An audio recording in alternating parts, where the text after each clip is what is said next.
दोस्तों, आज का जो वीडियो है उसे बहुत ही ध्यान से देखना। आज मैं आपको बताने वाला हूं कि भगवान शिव शंकर भोलेनाथ के शिवलिंग पर चढ़े हुए बेलपत्र को खाने से क्या होता है।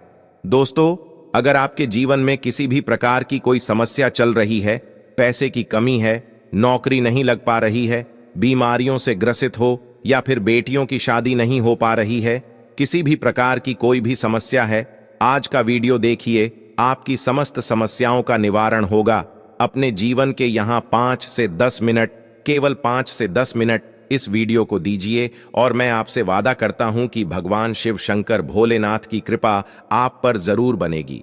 दोस्तों, भगवान भोलेनाथ आपकी सभी मनोकामनाओं को पूरा करेंगे। कमेंट में जय भगवान शिव पार्वती जरूर लिखें। भगवान भोलेनाथ को याद करें। आप पर भगवान भोलेनाथ का आशीर्वाद हमेशा बना रहेगा। आपके घर में धन की कभी कोई कमी न रहे, आपका घर हमेशा खुशियों से भरा रहे। दोस्तों, आपने सुना होगा कि शिवलिंग जो होती है उस पर जो बेल पत्र चढ़ाया जाता है उसे खाने से क्या फायदे होते हैं। कई बार आपने सुना होगा, लेकिन आज आपको वास्तविक बातें पता चलेंगी जो कि आपको कहीं भी नहीं पता चलने वाली है। आप लाखों करोड़ों रुपए खर्च कर देंगे, आपको पूरे यूट्यूब में ये बातें नहीं पता चल पाएगी। तो वास्तव में जब आप शिवलिंग पर बेलपत्र को चढ़ाते हैं तो वह बेलपत्र कोई साधारण बेलपत्र नहीं रह जाता, बल्कि वह साक्षात भगवान शिव शंकर भोलेनाथ का प्रसाद बन जाता है। तो दोस्तों, यह वीडियो अपने फायदे के लिए ध्यान से सुनना और ध्यान से देखना। भोलेनाथ की पूजा में बेलपत्र का खास महत्व है, इससे शिवजी प्रसन्न होते हैं। वहीं प्रसिद्ध ज्योतिषाचार्य का कहना है कि सावन मास को भोले बाबा का महीना कहा जाता है। इस दौरान सच्चे मन से पूजा करने वालों पर भगवान की कृपा बरसती है। वहीं पूजा में जलाभिषेक के साथ बेलपत्र चढ़ाने का विशेष महत्व है, लेकिन बेलपत्र चढ़ाने के कुछ नियम होते हैं, इसका पालन किए बगैर पूजा सफल नहीं होगी। दोस्तों, भगवान शिव को बेलपत्र अति प्रिय है। इसमें आम तौर पर 3 पत्ते होते हैं, लेकिन अगर 5, 7 या 11 पत्ते का बेलपत्र मिले तो यह अत्यंत शुभकारी माना जाता है। वहीं सावन में भोलेनाथ पर जलाभिषेक के साथ बेलपत्र चढ़ाने से 3 जन्मों का पाप नष्ट हो जाता है। चलिए अब जानते हैं आखिर बेलपत्र को शिवजी पर कैसे चढ़ाया जाता है। बेलपत्र चढ़ाते समय किन नियमों का हमें ध्यान रखना चाहिए। दोस्तों, भगवान सिर्फ श्रद्धा के भूखे होते हैं। वे एक पात्र के जल से ही प्रसन्न हो जाते हैं, लेकिन अगर श्रद्धालु जलाभिषेक के साथ बेलपत्र अर्पित करते हैं तो सारी मनोकामनाएं अवश्य पूर्ण होती हैं। लेकिन ज्योतिष शास्त्र बताते हैं कि बेलपत्र चढ़ाने के कुछ नियम होते हैं। जो बेलपत्र आप भगवान शिव के ऊपर अर्पण कर रहे हैं वो कटा नहीं होना चाहिए। इसके साथ ही बेलपत्र में छेद नहीं रहना चाहिए। बेलपत्र अर्पित करने से पहले देख लें कि कोई पत्ता मुड़ा हुआ नहीं हो। चलिए दोस्तों, अब यह भी जानते हैं कि आखिर कितने बेलपत्र शिवलिंग पर हमें चढ़ाने चाहिए, जिससे हमें भगवान शिव का आशीर्वाद मिल सके और उनका आशीर्वाद हमेशा हम पर बना रहे। दोस्तों, धार्मिक शास्त्र के अनुसार सिर्फ 1 बेलपत्र से ही भगवान शिव प्रसन्न हो जाते हैं और सारी मनोकामनाएं पूर्ण कर देते हैं। अगर आप सावन के महीने में बेलपत्र में राम भगवान का नाम लिखकर 11, 21, 51 या 108 पत्र चढ़ाएंगे तो सारी मनोकामनाएं पूर्ण होंगी। ज्योतिषाचार्य बताते हैं कि राम नाम लिखा बेलपत्र जब भगवान शिव पर अर्पण होता है तो भगवान शिव और राम दोनों का आशीर्वाद प्राप्त होता है। बेलपत्र चढ़ाने से दरिद्रता मिटती है। दोस्तों, आप इन बातों का भी ध्यान रखें। ऐसा माना जाता है कि बेलपत्र शिवजी के ऊपर चढ़ाने से आध्यात्मिक शक्ति की प्राप्ति होती है। लेकिन कुछ ऐसे दिन हैं जिनमें बेलपत्र को नहीं तोड़ना चाहिए, जैसे चतुर्थी, अष्टमी, नवमी, चतुर्दशी, अमावस्या, संक्रांति और सोमवार के दिन बेलपत्र तोड़ना वर्जित माना जाता है। ऐसे में एक दिन पहले ही बेलपत्र तोड़कर रख लें। आपको बता दें कि बेलपत्र कभी बासी या अशुद्ध नहीं होता। दोस्तों, अगर आपको पंचमुखी बेलपत्र मिले तो आपको क्या करना चाहिए, आइए दोस्तों जानते हैं।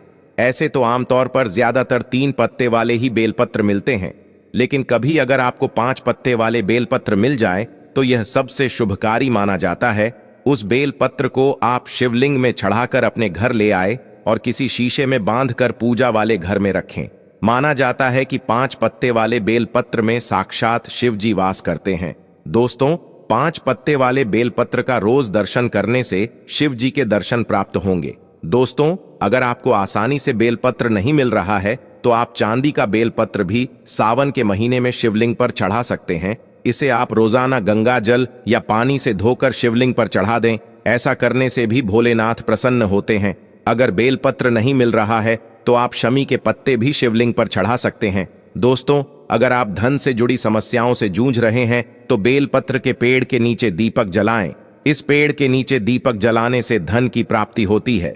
दोस्तों, बेलपत्र के बीच में शहद लगाकर शिवलिंग पर अर्पित करना ज्यादा शुभ माना जाता है। शिवलिंग पर शहद और बेलपत्र अर्पित करने से व्यक्ति को कठिन से कठिन परीक्षा में सफलता मिलती है। दोस्तों, सावन के महीने में बेलपत्र का सही इस्तेमाल करके हम बहुत सारी मनोकामनाएं पूरी कर सकते हैं। शिव पुराण में बेलपत्र एवं बेल के पेड़ के कई सांसारिक व वैज्ञानिक महत्व भी बताए गए हैं। इसके साथ ही शिव पर अर्पित करने की अलग अलग विधि से भी भिन्न प्रकार के फलादेश का महत्व शिव पुराण में वर्णित है। शिव पुराण एवं मान्यताओं के अनुसार जो भी श्रद्धालु बेल का पेड़ लगाते हैं उनके वंश में वृद्धि होती है। सुबह शाम बेल के पेड़ के दर्शन मात्र से ही पापों का नाश होता है। बेल के पेड़ को सींचने से पितर तृप्त होते हैं। जीवन में एक बार भी बेल पत्र को शिवलिंग पर चढ़ाने वाला इंसान समस्त पापों से मुक्त हो जाता है। दोस्तों, 3 पत्तियां एक ही प्रकार से जुड़ी होती हैं। इनको एक पत्ता माना जाता है। भगवान शिव जी की पूजा में बेलपत्र के अद्भुत प्रयोग होते हैं और बिना बेलपत्र के शिव जी की पूजा संपूर्ण नहीं हो सकती है। बेलपत्र के दैवीय के अलावा औषधीय प्रयोग भी हैं। इसके प्रयोग से तमाम बीमारियां गायब की जा सकती हैं। दोस्तों, सावन में बेलपत्र के प्रयोग से हमें विशेष फल मिलता है। दोस्तों, 108 बेलपत्र लें और उन पर चंदन से राम भगवान का नाम लिखें। ओम नमः शिवाय कहते हुए बेलपत्र को शिवलिंग पर चढ़ाते जाएं। जब 108 बेलपत्र चढ़ा लें तो शीघ्र विवाह की प्रार्थना करें। यह प्रयोग सावन में विशेष फलदायी होता है। एक बेलपत्र में 3 पत्तियां होनी चाहिए। पत्तियां टूटी हुई ना हो और उनमें छेद भी नहीं होना चाहिए। शिव जी को जब भी बेलपत्र अर्पित करें तो चिकनी तरफ से ही चढ़ाएं। एक ही बेलपत्र को जल से धोकर बार बार भी चढ़ा सकते हैं। बिना जल के बेलपत्र अर्पित नहीं करना चाहिए। दोस्तों, भोले बाबा को सावन के महीने में किसी भी तरह की पूजा में हमेशा उल्टा बेलपत्र यानी चिकनी सतह की तरफ वाला ही भाग स्पर्श कराते हुए ही बेलपत्र चढ़ाना चाहिए। ध्यान रखें कि बेलपत्र को हमेशा अनामिका, अंगूठे और मध्यमा अंगुली की मदद से ही चढ़ाएं। मध्य वाली पत्ती को पकड़कर महादेव को अर्पित करें। दोस्तों, आपको बता दूं कि हमारे शास्त्रों में कहा गया है कि शिवलिंग पर चढ़ा बेलपत्र 6 महीने तक बासी नहीं माना जाता। जी हां, बेलपत्र को शिवलिंग पर चढ़ाने के बाद उसे पुनः धोकर शिवलिंग पर 6 महीने तक चढ़ाया जा सकता है, क्योंकि भारत में कई ऐसी जगह हैं जहां पर शिवलिंग स्थापित है परंतु उसके आसपास बेलपत्र उपलब्ध नहीं हो पाते। इसी वजह से कई लोग बेलपत्र उपलब्ध न होने के कारण पुराने बेलपत्र का जो चूर्ण होता है उसको भगवान शिव शंकर भोलेनाथ को चढ़ाते हैं। दोस्तों, बेलपत्र को भगवान शिव जी पे चढ़ाने के पीछे एक पौराणिक कथा है और कथा के अनुसार जब समुद्र मंथन चल रहा था उसी समय समुद्र मंथन के दौरान अमृत के साथ कई और चीजें भी निकली थीं, जिसमें से एक विष भी निकला था। विष को आप जहर भी कह सकते हैं और यह विष चारों ओर फैलने लगा। उसी समय पूरी सृष्टि को विष से बचाने के लिए भगवान शिव शंकर भोलेनाथ ने इस विष को अपने कंठ में धारण कर लिया था। इसलिए महादेव को उस दिन से नीलकंठ भी कहा जाने लगा। परंतु विष के प्रभाव से भगवान शिव शंकर के शरीर का ताप बढ़ने लगा, जिसकी वजह से आसपास का वातावरण जलने लगा और तब देवी देवताओं ने प्राचीन वेद सलाहकारों से सलाह ली कि भगवान शिव शंकर को इस विष से कैसे बचाया जाए। तो दोस्तों, उस समय जो प्राचीन वेद सलाहकार थे उन्होंने सलाह दी कि आप भगवान शिव शंकर भोलेनाथ को बेलपत्र का सेवन कराइए और भगवान शिव शंकर को उस समय वहां पर जो भी उपस्थित देवी देवताएं थे उन्होंने तत्काल बेलपत्र खिलाया और जल से स्नान कराया। इसके बाद भगवान शंकर के शरीर में जो उत्पन्न गर्मी थी वह शांत होने लगी। और तभी से भगवान शिव जी को बेलपत्र चढ़ाने की परंपरा मानी गई है। दोस्तों, शिवलिंग पर बेलपत्र अर्पित करने के बाद हमें जल जरूर चढ़ाना चाहिए। इससे भगवान शिव को शीतलता मिलती है और उनका आशीर्वाद हमें प्राप्त होता है। हमेशा ध्यान रखिएगा कि 3 पत्ती वाली जो बेलपत्र होती है वही वाला आप शिव शंकर भोलेनाथ को चढ़ाइए। जहां से बेलपत्र चिकनी होती है उस तरफ से शिवलिंग पर आपको बेलपत्र चढ़ाना चाहिए। इस बात का आपको विशेष ध्यान रखना है कि कभी भी कटे फटे बेलपत्र भगवान शिव शंकर को आपको नहीं चढ़ाना है। इसके पीछे भी एक कथा है, क्योंकि जब भगवान शंकर जी ने गणेश जी का सिर खंडित कर दिया था, तभी से भगवान शिव शंकर भोलेनाथ ने संकल्प लिया था कि कभी भी मुझे कोई खंडित चीज नहीं अर्पित की जाए। तब से भगवान शंकर जी को कभी भी कोई चीज खंडित नहीं चढ़ाई जाती है, चाहे वो बेलपत्र ही हो। दोस्तों, आप वीडियो को लाइक करते हुए चलिएगा और वाकई में भगवान शिव शंकर भोलेनाथ की कृपा चाहते हैं तो कमेंट में भगवान भोलेनाथ को जरूर याद करिएगा।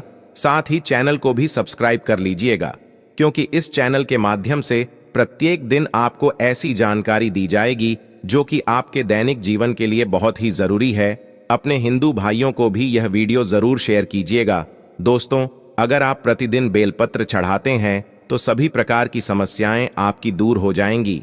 भगवान शंकर जी के भक्तों को कभी भी पैसे की समस्या नहीं रहती है। जो बेलपत्र को तिजोरी में रखते हैं उनकी तिजोरियों में बरकत आती है और पैसे की समस्या खत्म हो जाती है। दोस्तों, आप इस वीडियो को ध्यान से देखते रहिएगा, क्योंकि बेलपत्र से जुड़ी संपूर्ण जानकारी आपको यहां पर प्राप्त होगी। दोस्तों, वीडियो में जो जानकारी बताई जा रही है, ये जानकारी आप लाखों करोड़ों रुपए खर्च करके भी कहीं नहीं प्राप्त कर पाएंगे, ना ही यूट्यूब पे पा पाएंगे। चाहे कितना भी वीडियो देख लीजिए, इस प्रकार की जानकारी आपको नहीं मिलेगी। इसलिए आप सभी दर्शकों से हाथ जोड़कर प्रार्थना है कि इस वीडियो को ज्यादा से ज्यादा लोगों तक पहुंचा दीजिए। जी हां दोस्तों, मैं कहना चाहूंगा, कम से कम आप 10 से 15 लोगों को तो यह वीडियो जरूर शेयर कीजिएगा, ताकि आपको भी यह सौभाग्य का काम करके, दूसरों की मदद करके भगवान शिव और पार्वती का आशीर्वाद मिल पाए। दोस्तों, इस प्रकार की जानकारी बहुत ही अमूल्य होती है। बाद में चलकर यह जानकारी हमारे लिए काफी फायदेमंद साबित होती है। तो आइए जानते हैं बेलपत्र संबंधित कुछ विशेष जानकारी। दोस्तों, हम आपको बता दें कि प्राचीन पुराणों में बताया गया है कि कुछ विशेष समय होता है जिनमें बेलपत्र को कभी भी नहीं तोड़ना चाहिए। जी हां दोस्तों, कुछ ऐसे विशेष तिथि है जिनमें बेलपत्र को आपको कभी भी नहीं तोड़ना चाहिए। जैसे कि हमारे धर्मशास्त्र में कहते हैं कि बेलपत्र को हमेशा चतुर्थी, अष्टमी, नवमी, दशमी, अमावस्या और पूर्णिमा व संक्रांति की तिथि में आपको कभी भी नहीं तोड़ना चाहिए। साथ में सोमवार के दिन भी बेल पत्र को कभी भी नहीं तोड़ना चाहिए, क्योंकि विशेषकर बेल के पेड़ पर बेल पत्र में भगवान शिव शंकर सोमवार के दिन वास करते हैं, क्योंकि बेल पत्र के संपूर्ण हिस्से में भगवान शिव शंकर का वास माना जाता है। इसके मूल में अर्थात जड़ में ब्रह्मा जी का वास होता है और बेल पेड़ के मध्य भाग में भगवान विष्णु जी का वास माना जाता है। दोस्तों, मैं आपको बता दूं कि जो बेल पत्र होता है उसकी पत्तियों में शक्ति मानी जाती है, अर्थात हमारे सभी देवी देवताओं का जो शक्ति होता है वो उसके अंदर समाहित होता है। इसलिए आपको कभी भी सोमवार के दिन बेलपत्र नहीं तोड़ना चाहिए। दोस्तों, इसके अलावा प्रतिदिन दोपहर 12 बजे के बाद भी आपको बेलपत्र कभी नहीं तोड़ना चाहिए। यह हमारे धर्मशास्त्रों में लिखा है, और अगर आप फिर भी 12 बजे के बाद अगर बेलपत्र को तोड़ते हैं तो इससे आपको पाप लगना निश्चित है। दोस्तों, बहुत ही विशेष जानकारी बता रहे हैं। अगर आपकी कोई भी मन्नत है और आप चाहते हैं आपकी मनोकामना पूरी हो तो कमेंट बॉक्स में भगवान शिव शंकर भोलेनाथ को जरूर याद करें और ओम नमः शिवाय जरूर लिखें। तो दोस्तों, अब प्रश्न आता है कि आखिर बेलपत्र की उत्पत्ति कैसे हुई। तो दोस्तों, आइए जानते हैं। स्कंद पुराण के अनुसार एक बार माता पार्वती की पसीने की कुछ बूंदें मध्यांचल पर्वत पर जा गिरी, जिससे वहां एक पौधा उग आया, जो कि बाद में बेलपत्र के नाम से जानने लगा और बेलपत्र के रूप में पूजनीय हो गया। तो आइए अब इस वीडियो में जानते हैं बेलपत्र को खाने के क्या फायदे होते हैं। दोस्तों, बहुत ही महत्वपूर्ण जानकारी है, पूरा जरूर देखिएगा, क्योंकि आधा अधूरा ज्ञान कभी भी लाभदायक नहीं होता है। देखिए, जब बेलपत्र को भगवान शिव शंकर भोलेनाथ जी की शिवलिंग पर चढ़ाते हैं तो वह बेलपत्र एक बेलपत्र नहीं रह जाता, बल्कि वह भगवान शिव जी का प्रसाद बन जाता है, जो कि असाध्य बीमारियों को दूर करने में, आपकी पीड़ा को हरने में एवं जीवन में चल रही सारी समस्याओं को दूर करने में सामर्थ्यवान है। क्योंकि बेलपत्र को भगवान का प्रसाद के स्वरूप माना जाता है, इसीलिए वह आपके लिए अमृत जैसा बन जाता है। तो दोस्तों, आखिरकार शिवलिंग पर चढ़े बेलपत्र को नित्य रूप से खाने से क्या फायदा मिलता है, क्या बदलाव हमारे जीवन आते हैं, चलिए इसके बारे में जानते हैं। दोस्तों, शिव जी पर चढ़ा बेलपत्र को खाने से शरीर के सभी प्रकार के रोग दोष दूर हो जाते हैं। शरीर में जितने भी रोग होते हैं, अगर आप बेलपत्र नित्य रूप से खाते हैं तो आप रोगों से बचते हैं। वात दोष, पित्त दोष, कफ दोष, यह 3 प्रकार के दोष बताए गए हैं और इन्हीं 3 प्रकार के दोषों की वजह से आपके शरीर में अन्य दोष उत्पन्न होते हैं। तो दोस्तों, अगर आप अपने जीवन में बिना रोगों के रहना चाहते हैं तो आपको बेलपत्र का नित्य सेवन करना चाहिए। दोस्तों, आपने देखा होगा कि हमारे जीवन में कई लोग होते हैं जो मीट मछली मुर्गा जैसे तामसिक भोजन कर लेते हैं, शराब पीते हैं, खैनी गुटखा तंबाकू ये सब चीजें जो होती हैं उसका धारण करते हैं, परंतु एक समय के बाद उन्हें यह लगता है कि जो वो खा पी रहे थे वो गलत चीज था, परंतु अब वह ये जो पाप कर चुके हैं उसको कैसे खत्म करे। तो दोस्तों, मैं आपको बताना चाहूंगा, कम से कम ज्यादा नहीं तो 1 महीने में 10 से 15 बार अगर आप भोलेनाथ भगवान शिव शंकर पर चढ़ा हुआ बेलपत्र का प्रसाद धारण करेंगे तो जो तामसिक गुण होते हैं वो पूर्णतः आपके शरीर से खत्म हो जाएंगे। अगर आपने कभी भी मीट मछली मुर्गा इस प्रकार का कुछ भी सेवन किया है या आपने शराब पिया है और आप इस पाप से मुक्ति पाना चाहते हैं तो आपको नित्य बेलपत्र का सेवन करना अत्यंत आवश्यक है। इसके सेवन से आपका शरीर शुद्ध होता है। आप अपने अशुद्ध शरीर को पूर्ण रूप से स्वस्थ बनाने के लिए पूर्णता स्वप्न हो जाते हैं। आपको भगवान शिव शंकर भोलेनाथ के इस प्रसाद को ग्रहण करना अत्यंत आवश्यक है। आज ही से शुरू कर दीजिए। यह आपके शरीर में तमस गुण को समाप्त कर देगा। किसी भी प्रकार की बीमारियां हैं वो पूर्णता समाप्त हो जाएगी। बेलपत्र खाने से आपका भाग्य भी बदलने लगेगा। आपका भाग्य बलवान हो जाएगा।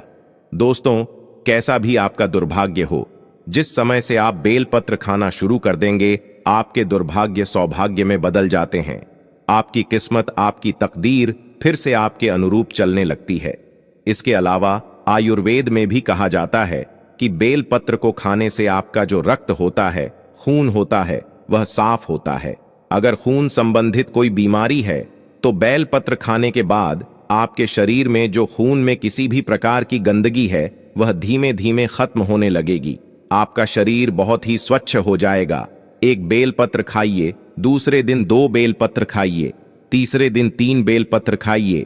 इस प्रकार ऐसे ही आपको जो बेलपत्र खाने का क्रम है उसको बढ़ाना होगा। धीरे धीरे खाइए, लेकिन खाना जरूर है ताकि आपके शरीर का जो खून है वह बिल्कुल शुद्ध हो जाए, साफ हो जाए।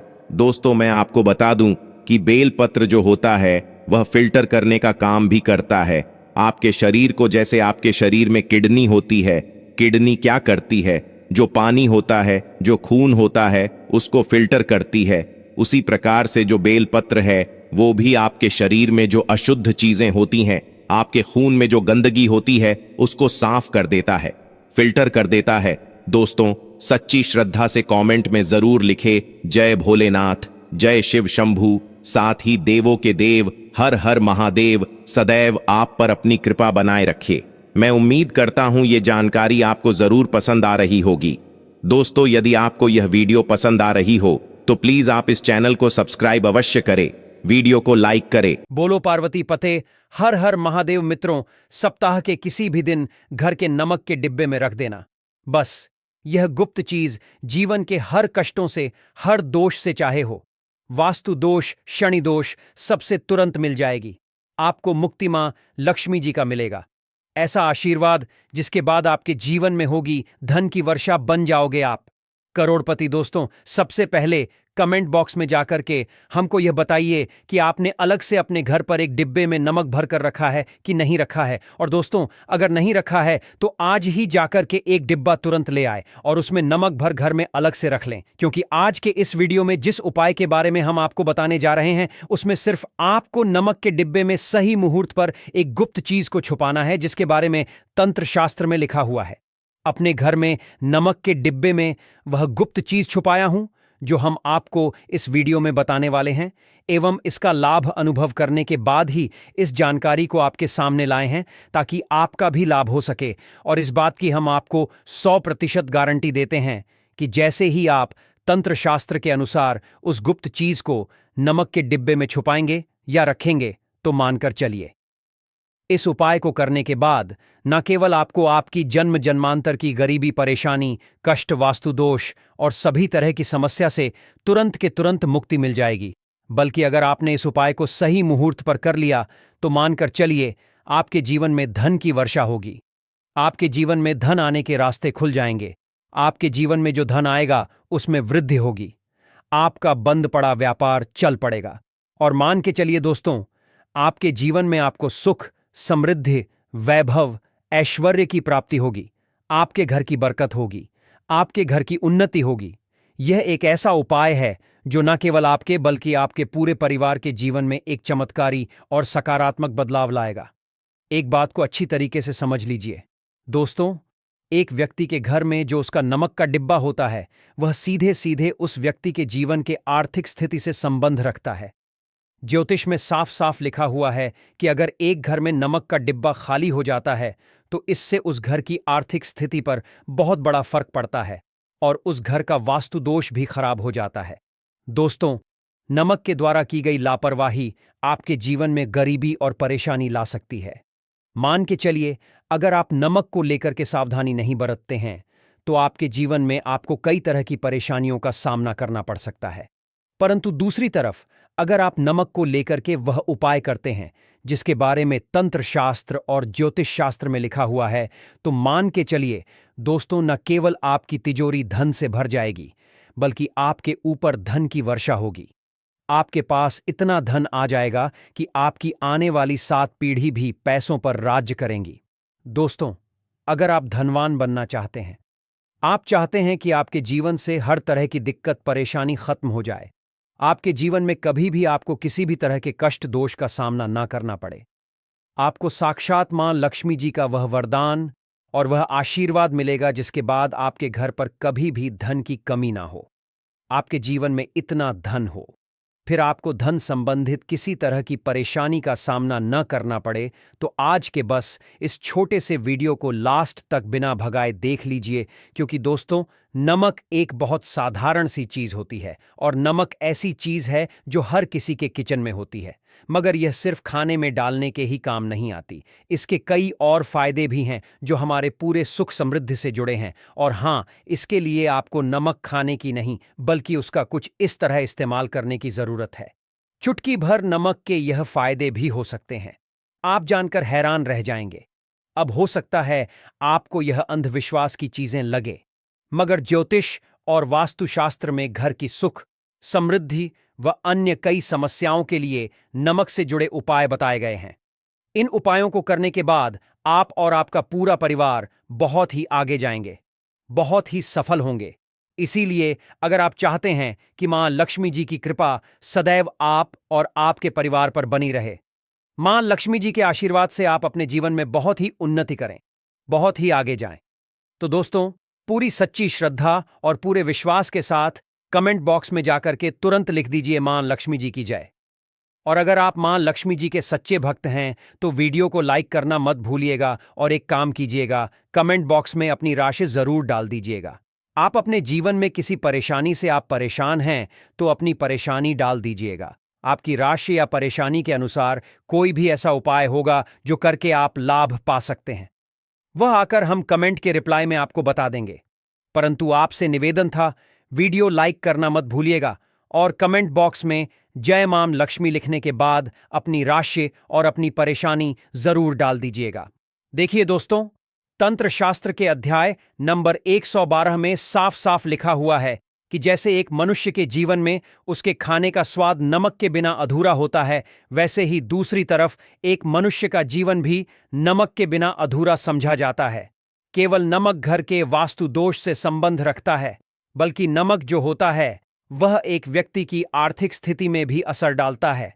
यहां तक कि वेद पुराण में साफ साफ बताया गया है कि जिस घर में भी नमक का डिब्बा खाली होता है, उस घर की बरकत कभी भी नहीं होती है। जिस घर में भी नमक का उपाय सही तरह से किया जाता है, उस घर की बरकत भी होती है, उस घर की उन्नति भी होती है, उस घर पर सदैव मां लक्ष्मी जी की कृपा बनी रहती है।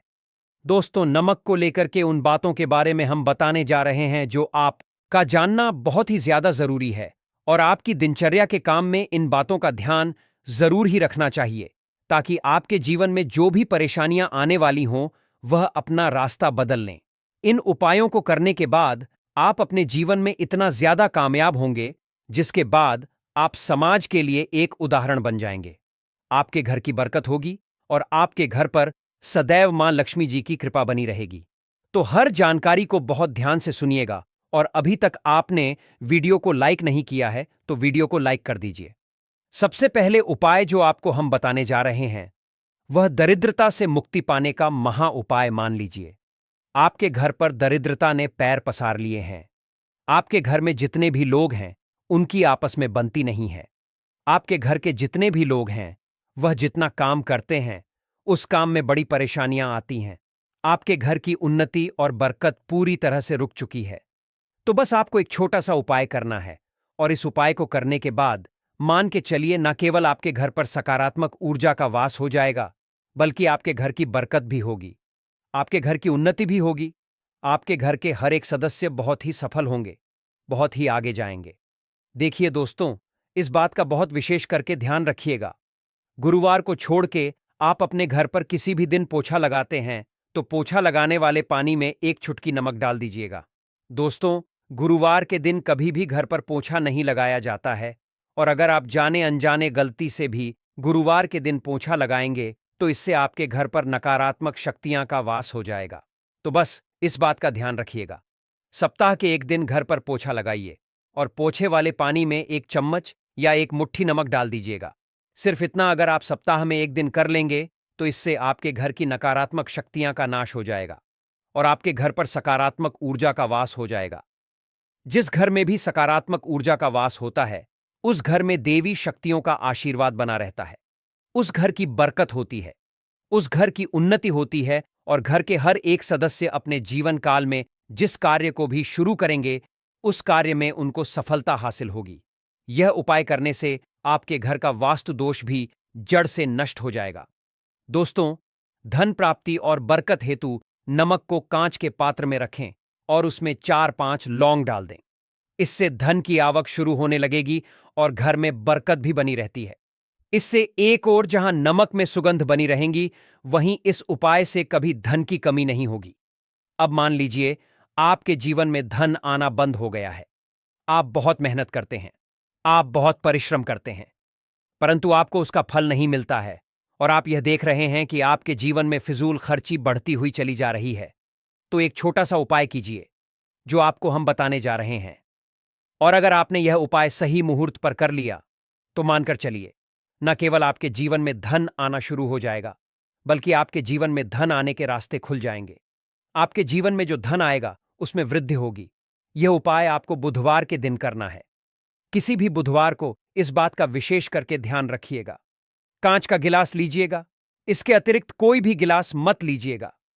उसमें पूरा आप गंगा जल भर दीजिए। गंगा जल मार्केट में आपको बड़ी आसानी से मिल जाएगा। अब इस एक गिलास पानी में आपको एक चम्मच नमक डाल देना है। अब इस एक गिलास पानी के ऊपर एक लाल कपड़ा रख दीजिए और मौली धागे से कपड़े को बांध दीजिए। इस एक गिलास पानी को अपने उस कमरे में रखिए जहां पर आप ज्यादा समय बिताते हैं। आप किसी भी दिशा में एक गिलास पानी को रख दीजिए। अब आपको 15 दिन के अंतराल पर इस एक गिलास पानी को बदलना है और उसमें फिर से एक चम्मच नमक डाल देना है। यही उपाय आपको हर एक 15 दिन पर करना है। तंत्र शास्त्र में लिखा हुआ है कि कोई भी व्यक्ति अगर यह उपाय अपने जीवन में करना शुरू कर देगा तो उस व्यक्ति के जीवन से वह हर दोष खत्म हो जाएगा जिसकी वजह से उसके जीवन में धन की वृद्धि नहीं होती है। और यह उपाय करने के बाद आप खुद देखिए कैसे आपके जीवन में धन आने के रास्ते खुल जाएंगे। दोस्तों, अगर आपके ऊपर मंगल दोष है, आपके ऊपर शनि दोष है और आप इस चीज को लेकर के बहुत परेशान हैं, तो एक छोटा सा उपाय हर एक मंगलवार को या शनिवार को करना शुरू कर दीजिए। आपके ऊपर जो भी दोष होगा उसका असर लगभग लगभग ना के बराबर हो जाएगा। तो आपको यह करना है कि मंगलवार को या शनिवार को आपको एक कटोरी दही लेना है और उसमें काला नमक मिलाकर के इसका सेवन करना है। अगर आप किसी मंगलवार को और शनिवार को यह उपाय करना शुरू करते हैं, मंगलवार को या शनिवार को यह उपाय को आप करते हैं, तो मान के चलिए आपके ऊपर शनि दोष है, मंगल दोष है, साढ़े साती चल रही है, आपके यहां कैसा भी दोष है, उसका असर ना के बराबर हो जाएगा। यह एक ऐसा उपाय है जो आप किसी भी पंडित से पूछेंगे तो वह आपको जरूर बताएगा। तो इस उपाय को अगर आप करेंगे तो आपका दुर्भाग्य आपसे दूर चला जाएगा